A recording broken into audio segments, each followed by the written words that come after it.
Hey, hey y'all, Ty here with the Unraggedy Nonprofit. I decided to come in this week to introduce you to my book. I know you guys may have already gotten a copy of this book. If you haven't, make sure you get a copy of the Be Worth Funding book, y'all. This is the book that started it all. This is the book that started the Unraggedy Nonprofit, just bringing together why in the world do people need to be worth funding? Because folk are asking for money y'all here in these nonprofit streets and ain't even worth it.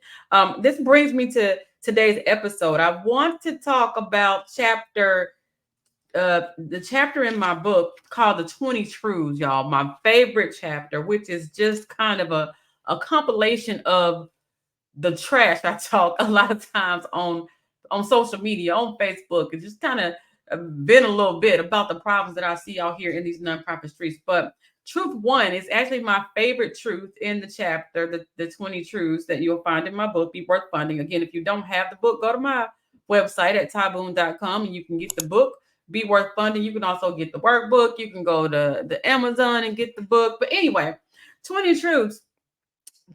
One, I'm gonna start reading these truths. I'm about these truths because y'all know there's some seriousness about what I have to say here. So, number one, you did not do the work, or if you did the work was inconsistent. I see that so many times, right? Folk are like, I did the work. I sent out a sponsorship letter. I posted on Facebook. I asked somebody to donate to my organization. I wrote a grant, but how consistently did you do that? I talked to folk about my mission. Did you just talk to them one time? Did you write one grant out of, 20? Did you ask for sponsorship and then nobody gave, so you didn't ask anymore? That's why you're struggling. You gave up too soon. This is a thing that has to do with consistency. You have to stick to it if you want it to work. Okay? Um, you waited for grant dollars that you weren't ready for. And when it didn't come, you didn't focus on any other way to bring in funds. You like, what is a grant? You're thinking that grants are the only thing you can do to get funding for your organization. So you apply for a grant. The chances of winning the grant is about 1 in 10. 2 in 10 if you're good. But about 1 in 10 good applicants will win grant.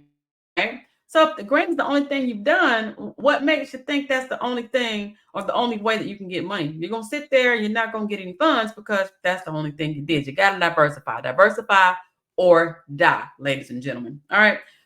You ask all the wrong people for money or support. You asking folk for money who ain't got no money. You asking your mama and them, they don't got no money, or you ask them at the wrong time, or you asking for the wrong thing. You didn't really understand what they give for, what their area of giving looks like, what their philanthropic goals. Decided you're gonna ask money, and guess what? You didn't get any.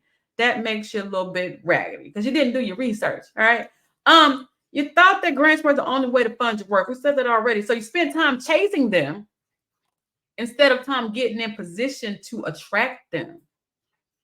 We don't chase money over here. We attract it. So we do all the right things. We get our programs together. We understand our mission. We know the difference between the mission and the vision. We have board in place. We have our financials together. We understand how our funder will benefit from supporting us. We understand how we make an impact in the community. And if we don't, we take time realizing those things before we start looking for grant money. All right. Your mission is all over the place. We don't know what to do. You said you serve kids, then you say you serve women, then you said you serve. We don't know what you got going on. And you don't either. You heal the sick, you raise the dead, and you feed the multitude, and nothing is happening. Your mission all over the place. Nobody knows what to support. And if folks don't know what to support, guess what? They ain't gonna support nothing. So you won't get any money. You can't facilitate impact because you don't know what you're trying to impact.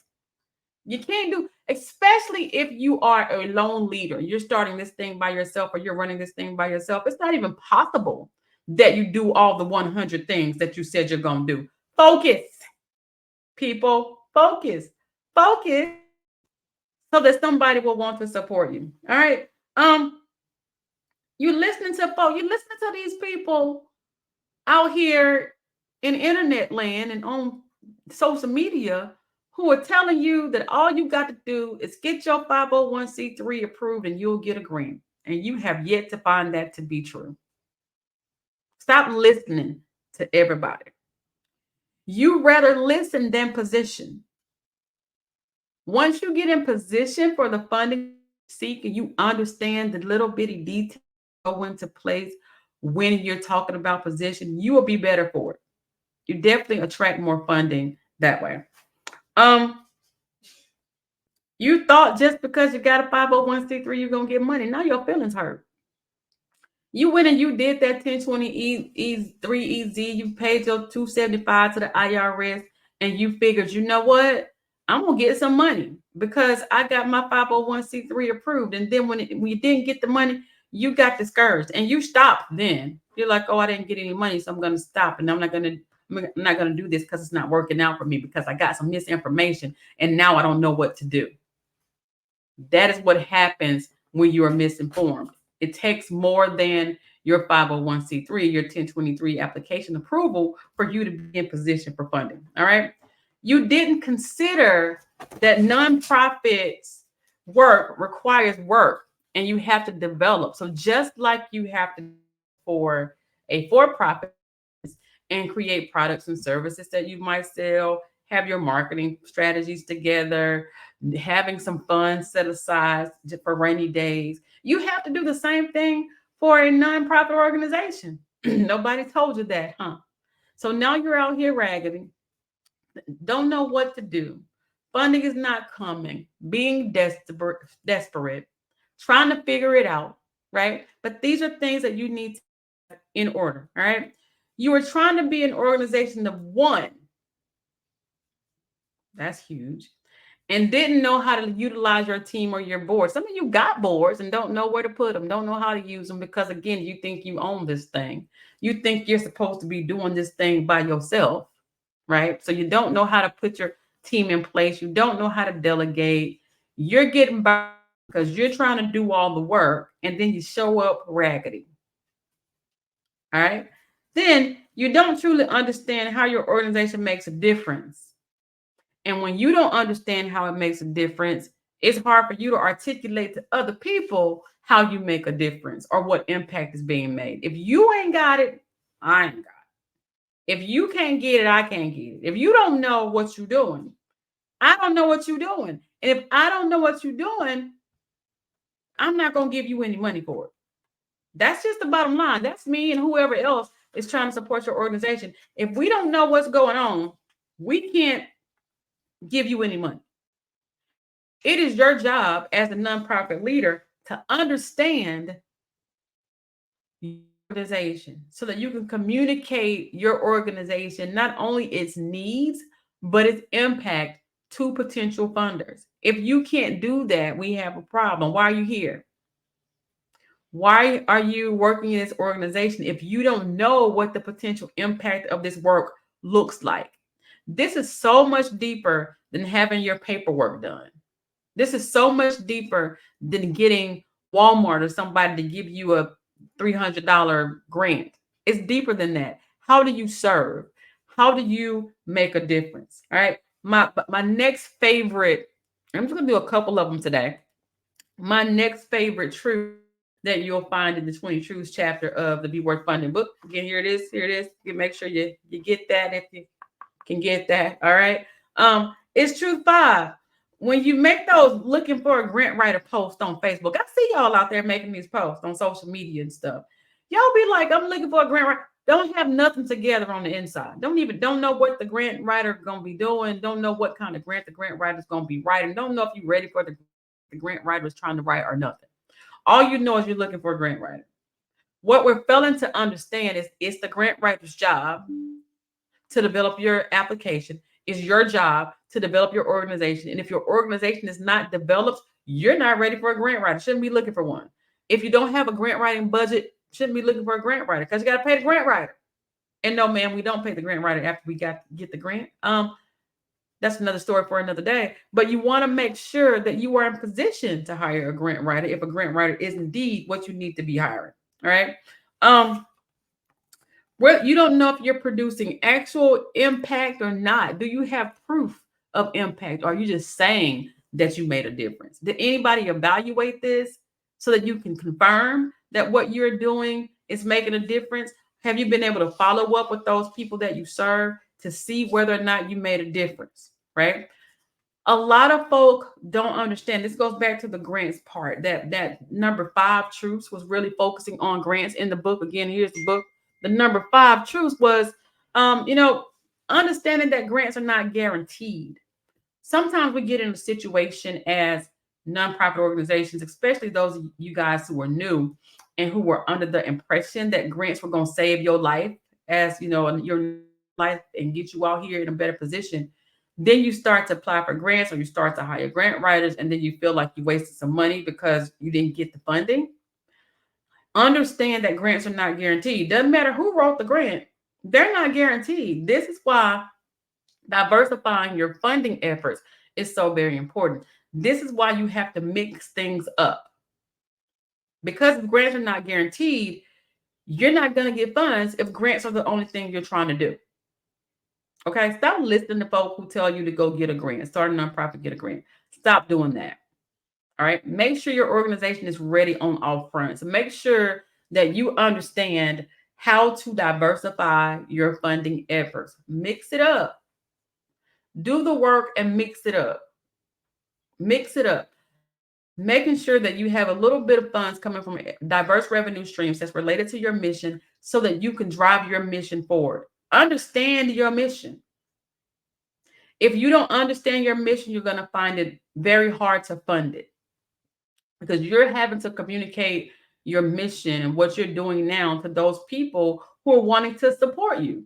If you don't know it, they don't know it. Think about that, y'all.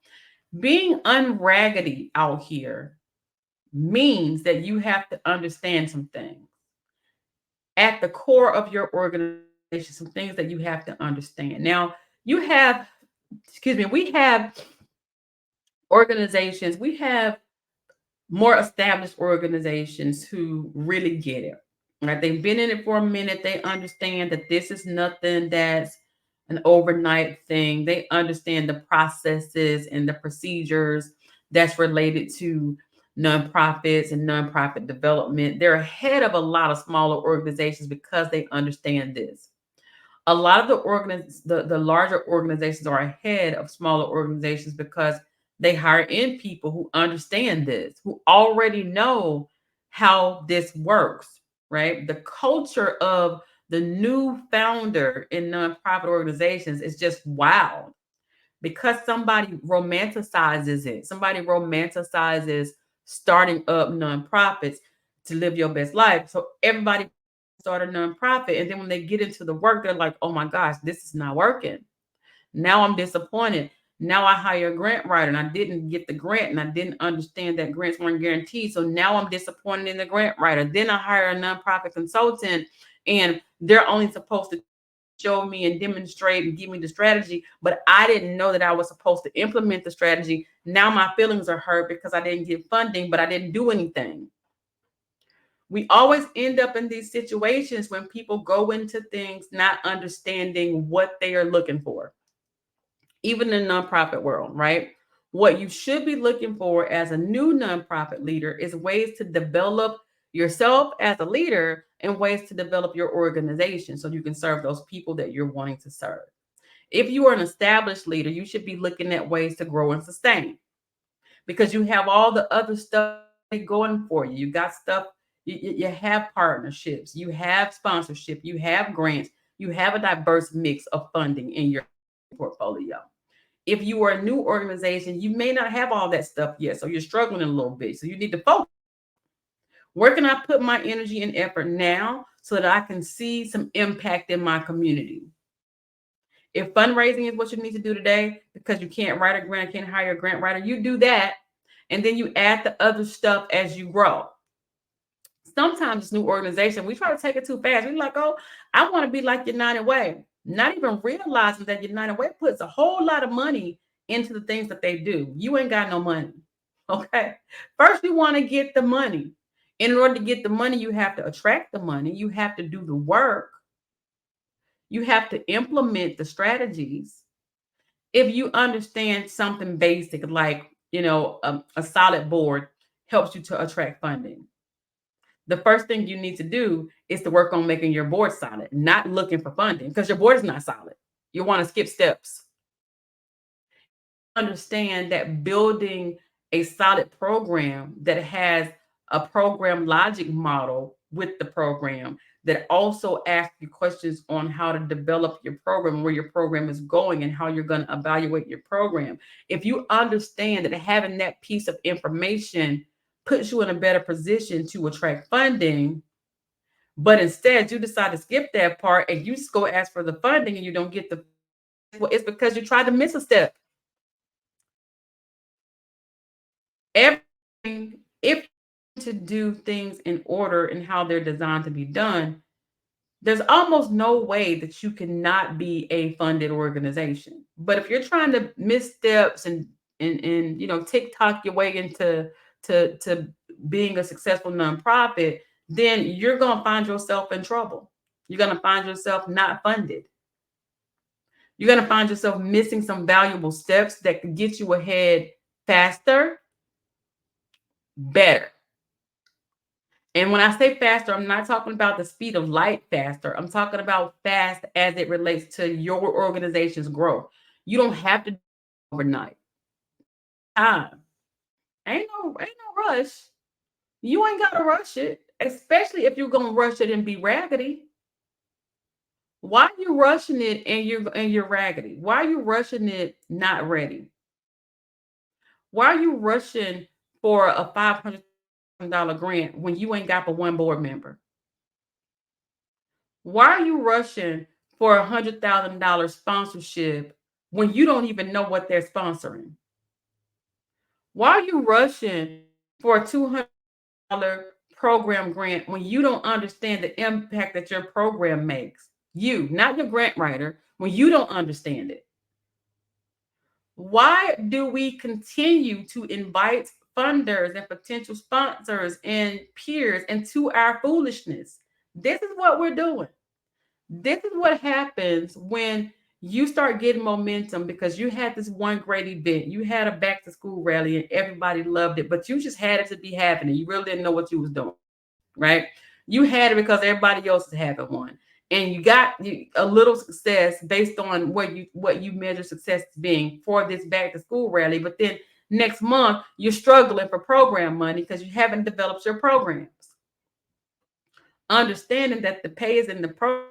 So your program should have been developed even before you got out here with your backpack rally, right?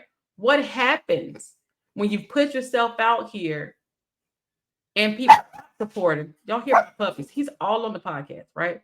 What happens when you put yourself out, you're not prepared? What happens? You show up raggedy. And people don't like raggedy stuff. People are not going to continue to support you when you are raggedy. Okay? Join me next week for the next episode. Be unraggedy out here. Bye.